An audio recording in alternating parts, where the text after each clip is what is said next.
we're beautiful.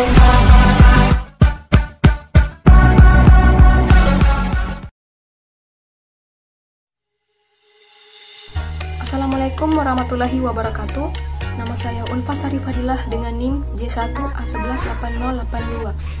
Akan memaparkan mengenai jurnal yang telah saya resum dengan judul Identifikasi Jamur Aspergillus flavus pada kacang tanah atau Arasis hypogea L yang dijual di pasar Kodim.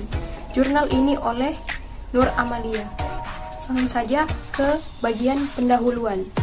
Pada bagian pendahuluan, jamur Aspergillus flavus adalah jamur yang bersifat safroid dan dapat dijumpai di mana saja, di tanah dan bahkan di udara bebas, dan bahan-bahan makanan seperti kacang tanah. Kacang tanah merupakan salah satu substrat yang cocok untuk pertumbuhan dan perkembangan berbagai kapang atau jamur Aspergillus flavus. Jenis jamur yang sering mengkontaminasi makanan dan biasa ditemukan di udara, salah satunya Aspergillus sp.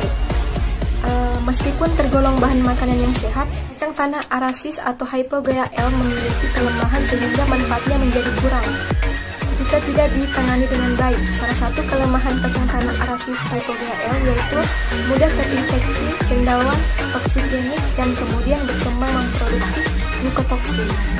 Adapun alat dan bahan yang akan digunakan, alat yang pertama itu adalah Petri dish, yang kedua lampu Bunsen, yang ketiga timbangan analitik, yang keempat Erlenmeyer 250 ml, yang kelima oven, yang keenam pipet tetes, yang ketujuh korek api, yang kedelapan tisu, yang kesembilan label, yang ke-10 kertas padi, yang ke-11 mikroskop, yang ke-12 objek gelas, yang ke-13 dek gelas, yang ke-14 paus cincin, dan yang terakhir adalah autoclave.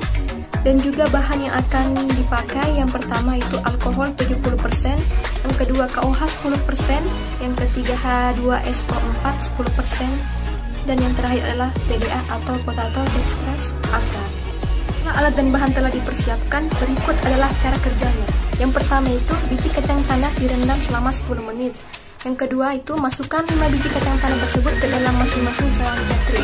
5 cawan Petri yang telah berisi media PDA dengan cara ditekan menggunakan pinset.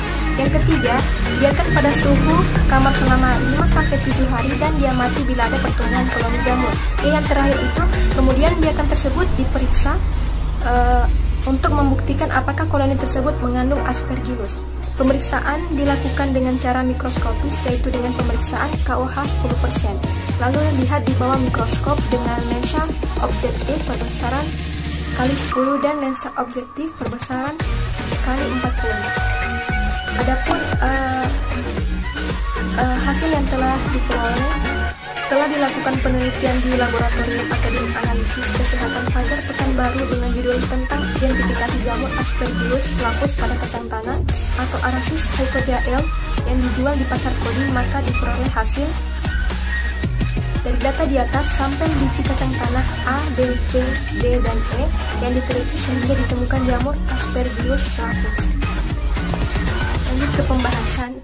Dari hasil penelitian diketahui bahwa biji kacang tanah yang dijual di pasar Kodim ditemukan jamur Aspergillus flavus. Dengan ditemukannya jamur Aspergillus flavus ini berarti biji kacang tanah tersebut telah terkontaminasi oleh jamur golongan Ascomycetes, yaitu Aspergillus yang dapat dijumpai di udara dan daerah-daerah yang mudah lembab seperti halnya pasar Kodim.